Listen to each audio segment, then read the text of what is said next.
సుఖంగా, సంతోషంగా ఎప్పుడు కూడా ఆనందంగా ఉండాలి అని చెప్పి అమ్మవారి తరపున నేను కూడా మనస్ఫూర్తిగా కోరుకుంటూ ఉన్నాను. ఈరోజు అమ్మవారు అందించే సందేశం అంటే ఏంటంటే కనుక, తల్లి నన్నే తలుచుకుంటూ నన్ను తాకు, ఈ రోజుతో నీ కష్టాలన్నీ పోయి అదృష్టం దక్కి నీ జీవితంలో డబ్బు ఉండేలాగా చూస్తాను అని చెప్పి ఏదో తెలియని సందేశాన్ని ఈరోజు అమ్మవారు మనకు అందించడానికి మన ముందుకు వచ్చారు ఫ్రెండ్స్. ఎటువంటి మార్పు రాలేదని నా దగ్గర కూడా ఎప్పుడు చెప్తూ ఉండేవాళ్ళు.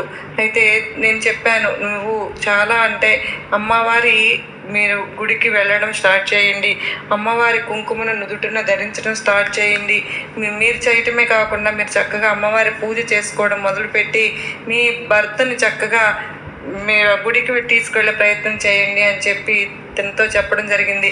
తర్వాత ఈ వీడియోస్ కూడా తను చక్కగా కనెక్ట్ అయ్యి ఈ సందేశాన్ని తను వినడం స్టార్ట్ చేసింది. అప్పుడు తన భర్తలో వారం రోజుల లోపల తనతో ఎంతో ప్రేమగా మాట్లాడుతూ